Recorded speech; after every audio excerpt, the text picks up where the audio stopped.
Replacetive versus transformative.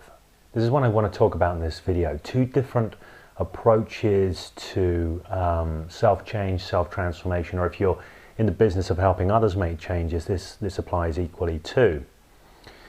Now, I'm aware that I've probably made a word up here, replacetive, but I think it's a very useful concept, a useful idea.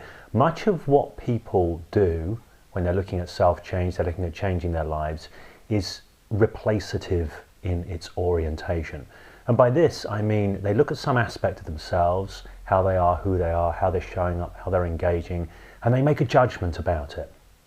And they say, you know what, that's no good, that's bad, that's not doing what it's supposed to do. If I can just get rid of that, then I will be getting rid of a piece of baggage which is holding me back. So if I can get rid of that and replace it with something else, a more effective way of being, then I will be better off.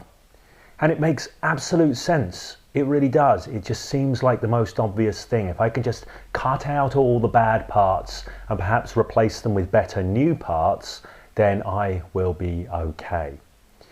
And the problem is there's a paradox within that, which creates a sort of glue which keeps problems in places. You know, it's one of these things.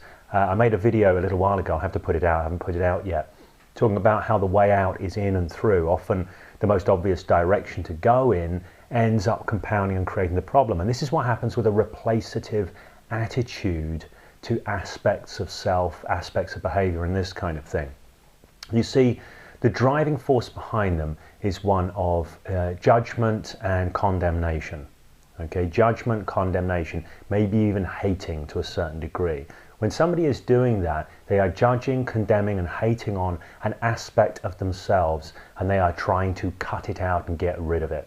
It's like a kind of Nazi approach. You don't fit with my ideal of how things are, so I'm going to get rid of you, and I will be better off without you, and I'm going to get this in place instead. Now, this is a problem because that attitude creates a barrier. It creates a barrier to engaging in a truly transformative relationship with an aspect of yourself. You're doing exactly the opposite. You'll have heard it in ancient wisdom, what you resist persists. Why does what you resist persist? Because while you're resisting it, while you're condemning it, while you're hating on it, while you're saying it's not good enough, you cannot enter into a heartfelt human relationship with that aspect of self in a transformative way. So what you resist persists. What you cannot be with won't let you be.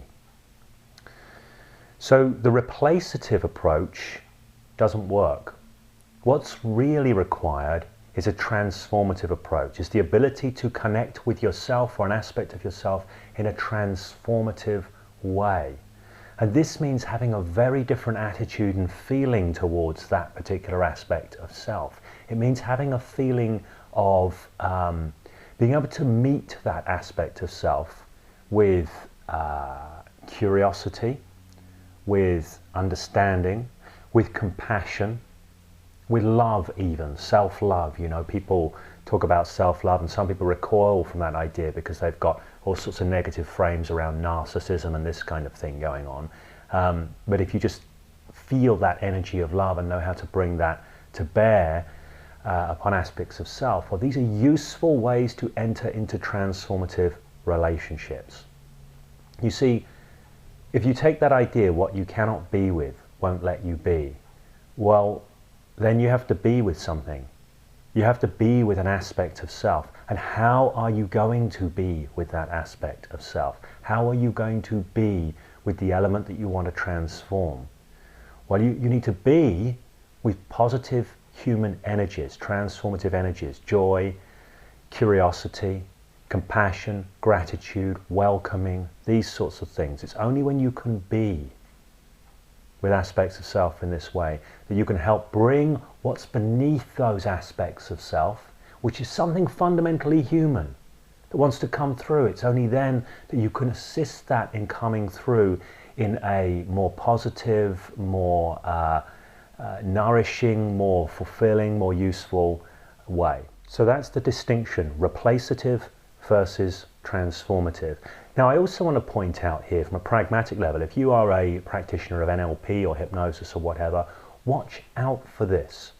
Make sure when aspects of self come up for your clients, make sure that you're willing to greet them with genuine curiosity and welcoming, and to coach your client to meet them in the same kinds of ways. And watch out for replacetive presuppositions within the work that you do. For example, if you take an NLP pattern like a swish pattern, it's an out-and-out replacetive pattern. Here's the thing we don't want, we're going to swish it out and replace it in with something which we've deemed to be more functional. Okay, there is no acknowledgement, there is no valuing of what lies within that original behavior. It's just been judged and condemned and is attempted to be pushed away.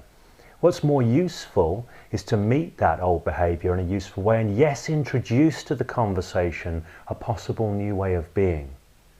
And what can the new way of being learn from the old way of being?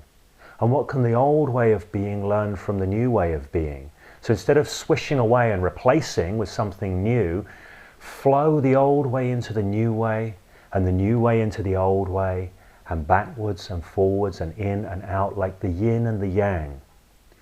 So as the two can inform each other.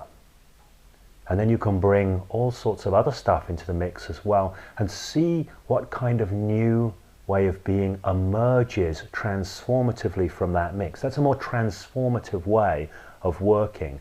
So honor what's going on at the moment within the old behavior. Some stuff in NLP does that, looks for the positive intention and this kind of thing. But it's almost like once we've ticked that positive intention box, we can just get rid of that old thing anyway. There's no real heartfelt welcoming, no real heartfelt connection, no real deep learning from that old aspect. The other thing I want to say here very quickly is when looking at things transformatively, recognize that every action has an equal opposite reaction. If you want to engage transformatively with an aspect of self, recognize that in order to transform that, you need to be willing to be transformed by it in equal measure. Okay? There is much to learn from those aspects of self which you've been hating on. There is much within them and beyond them and underneath them which has power and gold and resource for you and can come through and transform you and your way of being in positive ways.